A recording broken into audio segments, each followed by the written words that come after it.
All right. Good evening, everybody. It's Silky Smooth with the Smooth Experience, and we're coming to you episode 45 now. I'm liking this. I'm liking the Smooth Experience and how it's going down so far, because it's about anything that's interesting to me. I'm interested in all kinds of stuff. I'm interested in iPhone. I'm interested in like rare occult books and spirituality and things like that. I'm also interested in cryptocurrencies, and that's like the biggest thing that's interesting to me lately. And that's a lot of what we've been talking about lately on this channel. So let's get right into the news, shall we? First of all, I wanted to talk a little bit about crypto play. Actually, before we even get into the news, I just wanted to say my heart goes out to you if you're in Venezuela right now, and if you're in Puerto Rico. Definitely want you to know that I'm thinking about you, and you're in my thoughts at least. And yeah, if there's somebody that wants to end up throwing up a comment somewhere where I could donate, where we can end up making a donation to one of these places that's hurting right now, I'd love to end up sending some BTC that way, especially while it's on the rise. So, all right, now let's go ahead and get into it with the news. Yeah, I just wanted to end up saying, or I just wanted to first of all say CryptoPay is pretty interesting. It plans to make cryptocurrencies like fiat currency. They just want to make it super easy for people to use, and they want you to be able to end up putting your money into this, and your money is going to be backed by traditional securities, such as like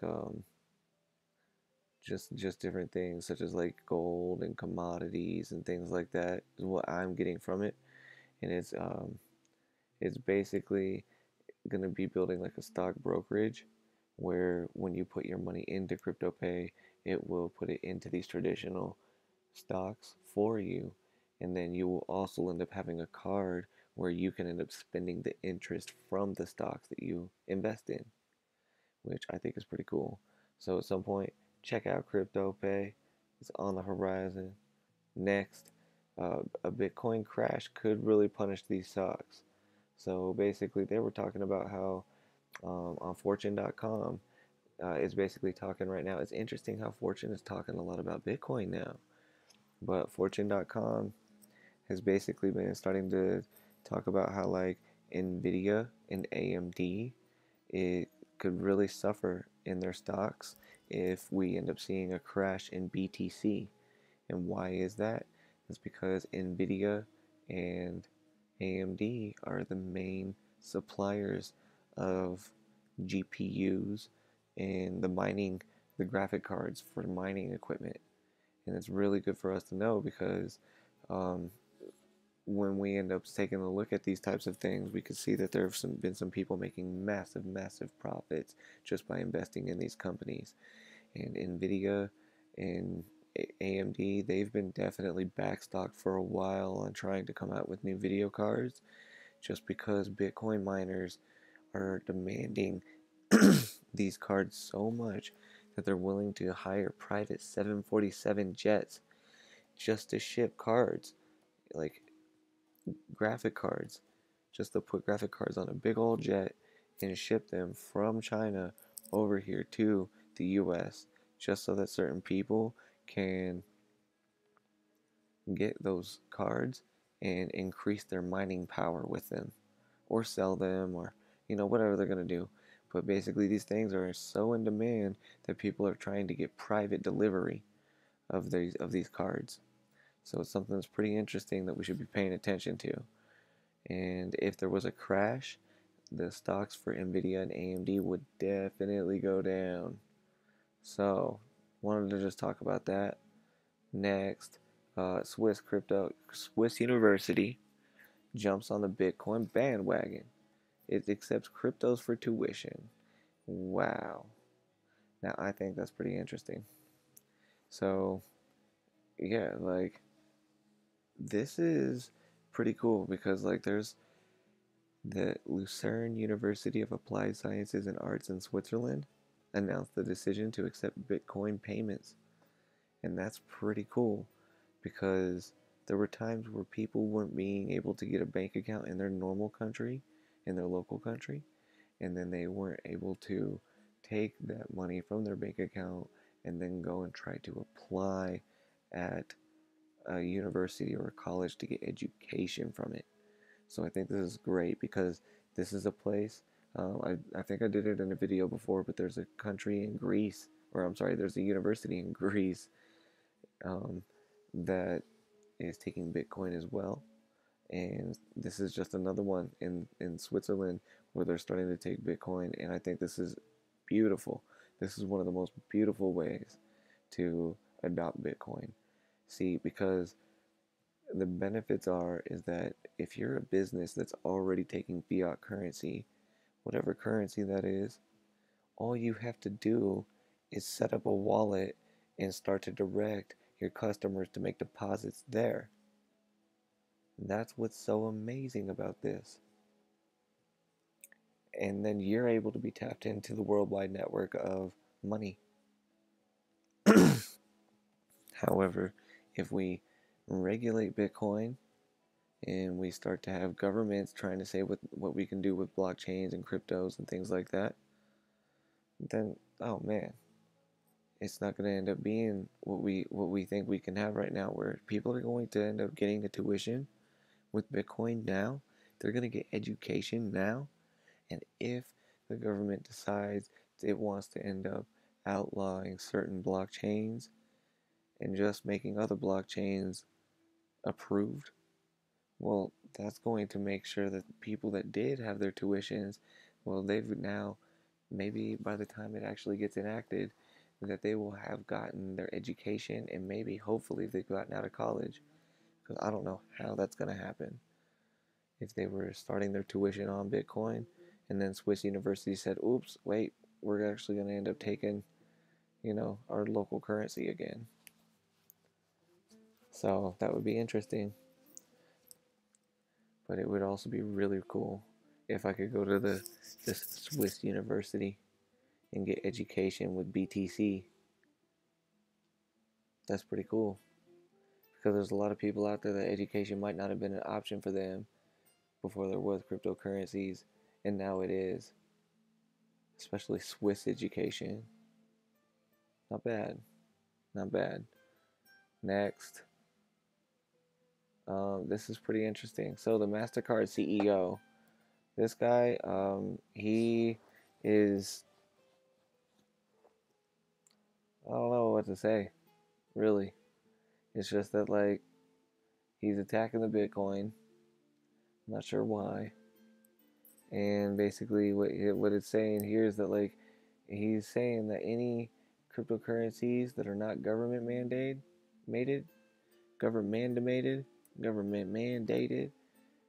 he's saying that these are junk.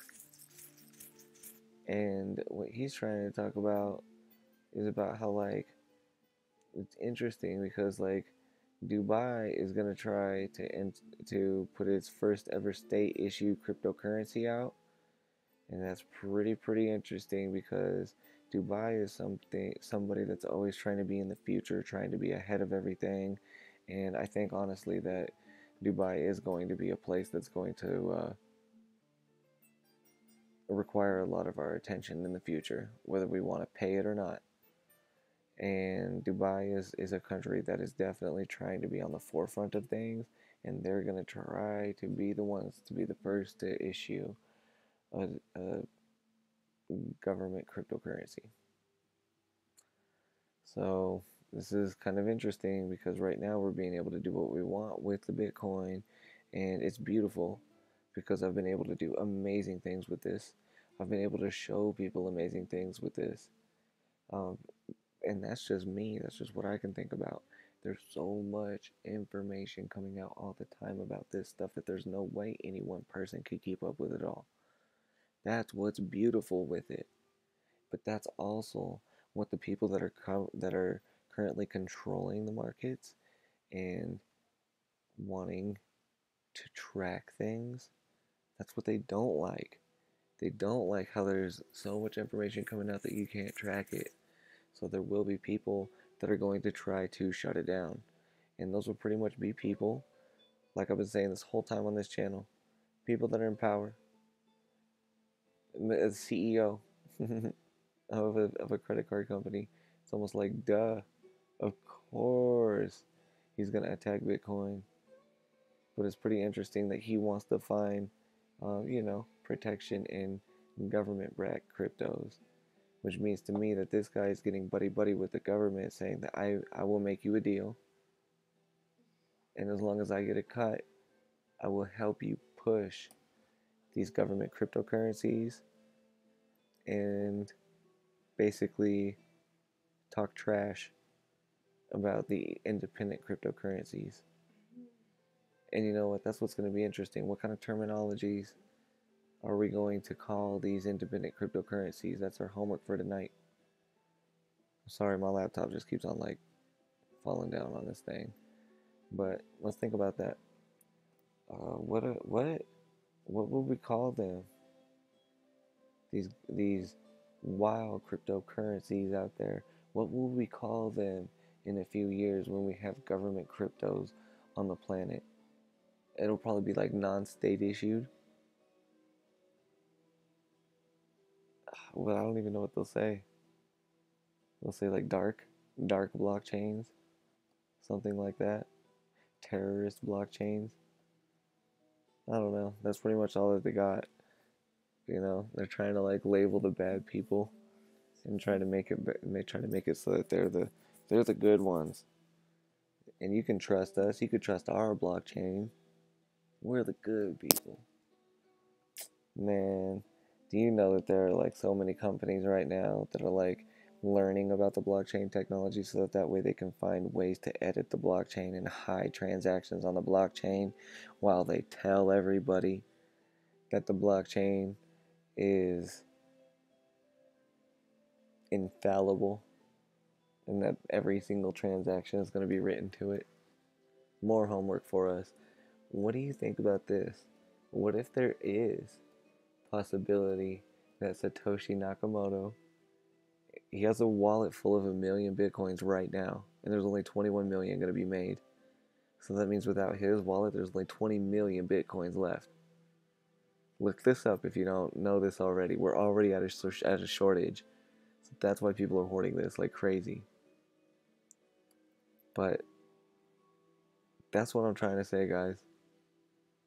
Is like, what would happen if Satoshi Nakamoto had this secret code that was able to edit the blockchain? Think about that. What would that do? Think about governments that are able to create their own blockchains and what they've done for us so far, which isn't completely bad. But also think about how we've had to find out about a lot of the things afterwards that they didn't tell us up front were going on behind the scenes. And if they're telling us that they're going to make a blockchain that's probably going to be safer from terrorism, and we've created jobs, they're going to be blockchain scanners, something like that. I don't know. It's going to be pretty interesting. And I know that I think pretty vast and broad on this channel as opposed to the mainstream, but that's what's beautiful about having your own channel. And I fully think that this is a strong possibility that we'll end up having these government blockchains and then Wild West blockchains. I'm just thinking about that. Next, Bitcoin, $4,600, 50% dominance. Forks leave altcoins no room for the moon. What does this mean? This basically is talking about how like the price of Bitcoin, because it's going up, the price of all altcoins is going down. Why is the price of Bitcoin going up? Well, because there's a fork that's going to happen October 25th, where Bitcoin Gold is going to be created off of the Bitcoin network and the Bitcoin blockchain. What does that mean? That means that basically there's going to be a blockchain and then there's going to be a copy of it. It's kind of like copying a file. It's like copying a PDF, copying an MP3 file. And what they're going to do is they're going to copy the blockchain, and they're going to call this copy, the new copy, Bitcoin Gold. And what's going to happen October 25th is it's going to be activated, and a whole bunch of people are going to set their miners up to record this blockchain and not this blockchain anymore. And that's what's going to keep Bitcoin Gold alive. So what does this mean? This is something that means that it's going to be further decentralized, out further and further and further. And I think that's a good thing, because it's going to end up making it harder to control and regulate, and it's going to make it more freeing for us. It's going to make it something beautiful for us to end up using. But on October 25th, if you have any of this Bitcoin, BTC, on any of the exchanges, when this second fork gets activated, it's going to immediately deposit the same amount of Bitcoin Gold into your exchange wallets as you have in Bitcoin. And they have to do that when they create a fork like this, so that way everything from the Bitcoin ledger, the blockchain, can be recorded onto the Bitcoin Gold blockchain as well. So I know that this might sound confusing. That's why I'm not trying to explain it too fast. But this is something that's causing everybody to move all of their Bitcoin or their money from altcoins, and they're selling. And they're hoarding Bitcoin because they want to wake up on October 25th and see a magical separate currency when they wake up. The magical same amount of Bitcoin as they have Bitcoin Gold. And I'm going to be putting my currency onto these exchanges. We'll see what that does. Let's see what happens with it. Because when you wake up, you're able to freely hold on to this, or you're able to sell it. And I suspect a lot of people are going to sell it. And I don't know what I'm going to do with it yet. But it's interesting to be participating in it. And it's interesting to get some of it. And one of my first videos on YouTube was where I was talking about how I have all my Bitcoin on exchanges, and I'm gonna pull it off. And that's because I didn't get it, and I wasn't understanding it yet. And it's funny because I already looked back at that video. I think it's hilarious. I can't wait to find the inaccuracies in what I'm saying now, down the road, or even just to see what happens and see the accuracies as well. So on October 25th, make sure that you got your Bitcoin on an exchange. On October 24th, I would actually put it on there just to make sure that you get your equal amount of Bitcoin Gold that day. You may even want to do it on the 23rd, because on the 24th, what do you think the network's going to look like? Super congested, baby. So that's all I'm saying. Yeah, stay tuned to some more for that, because that's a fork that's interesting that's happening, and it's only one of a few forks. Ethereum is going through its own fork right now, but that's a completely different matter, and I'll explain that in a different video if I need to. But yeah, that's something that we need to be thinking about. And with this, I just wanted to say, this is a good article to end with. Is it says, don't fear forks. There's only one Bitcoin. What this is talking about is that, like, they have basically had forks before in the blockchain. That's how Bitcoin Cash came out. That's when I was doing my first video. And the network still survived. And there's a lot of people out there going, oh, you're creating money out of thin air whenever you create a fork. Well, tell me how it's any different than how we're creating money out of thin air from these central reserve banks. Except this is one that we all create by pointing our miners towards the algorithm of it. So when we end up doing these types of things, they don't ever affect the original blockchain. The original blockchain is not going to be hurt. It's not going to be affected, except it's probably going to see, actually, I'll say it will be affected. It's going to see a lot of offloading into other coins because after the 25th, a lot of these altcoins are going to go back up once everybody gets their Bitcoin gold. So, all right, cool, cool, go ahead for it. I'll say myself that I'm holding a lot of altcoins right now, and Bitcoin Gold is nice, and it feels to me like you can go one of two ways, and you don't have to do this. You can go both ways, but you either buy these altcoins right now that are at a discount, because oh man, are they at a discount? They are all crashing hard. Look at this. Ethereum is now back under 300. Ripple 24 cents. Bitcoin Cash 333. This is where the first fork was. And this is what people got from that. But look, it's been on a steady downtrend. It's been like, ooh, it had little support structures there, but it's been steadily going down, y'all. And then look at this stuff. Look at them all. They're all down.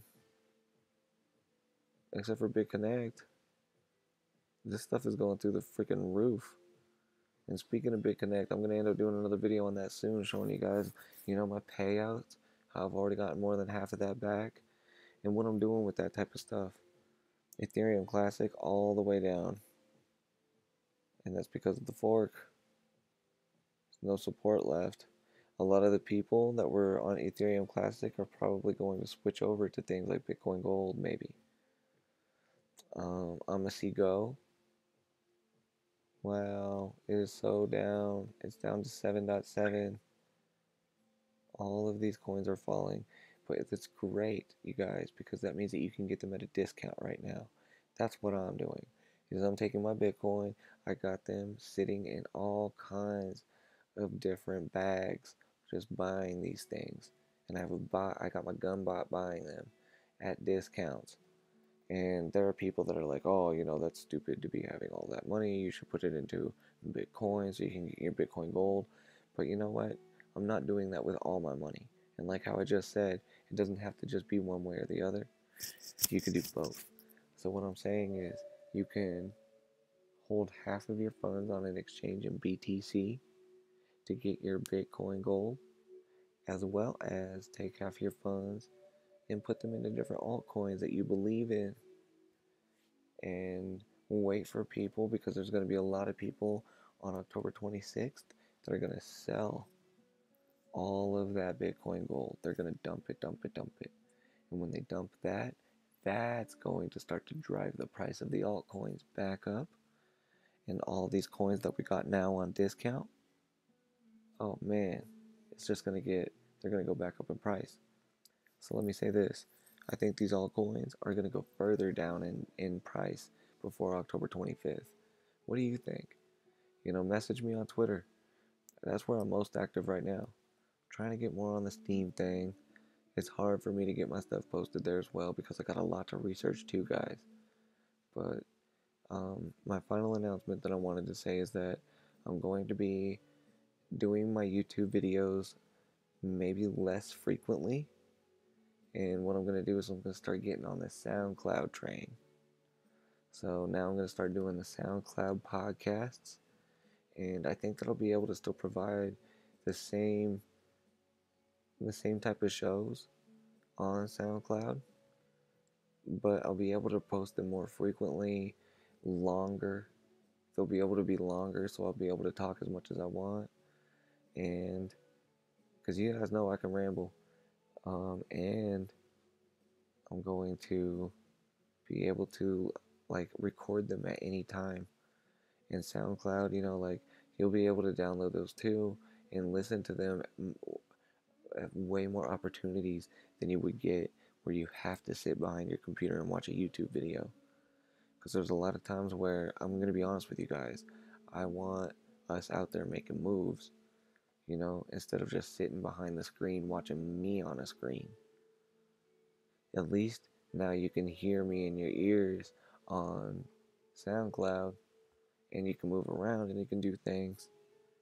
So, you know, that's if you like this stuff. And speaking of this stuff and you liking it, if you do like, comment, subscribe, turn on the post notifications, follow me on SoundCloud. It's the Smooth Experience on SoundCloud. I'm probably going to be doing podcasts there, and I'm going to be doing chats through Twitter because I love that platform now. And I'm the Smooth XP on Twitter. And what this is going to do, guys, is this is going to allow me to be able to help people out more individually as well. So, if you guys are needing help with signing up with Bitconnect, Coinbase, any of these things that we've seen on my channel before, we can definitely get you set up with that and help you out. But I need to end up making podcasts because I feel like it's just something that I can record more often and you guys can play more often. So follow me on SoundCloud, The Smooth Experience, and expect these videos to come out, but they're going to be less frequent. I'm thinking like maybe twice, maybe once a week, something like that. And that way I can really give you guys like more content and something that's like worthwhile of seeing like with my investments. Because this is definitely, I love doing the news, but I can do the news on podcast. And I want you guys to see my payouts that I'm getting from the investments. So that way I can help you and I can show you. But this news is so important that I have to record it too. And there's so much of it. So anyways, guys, like I just thank you. I thank you all so much for watching. I thank you all for streaming. Anybody that is restreaming this, anybody that's retweeting this, anybody that's sharing this with anybody else, thank you so much. And if you find value in this, let me know, let your friends know about it.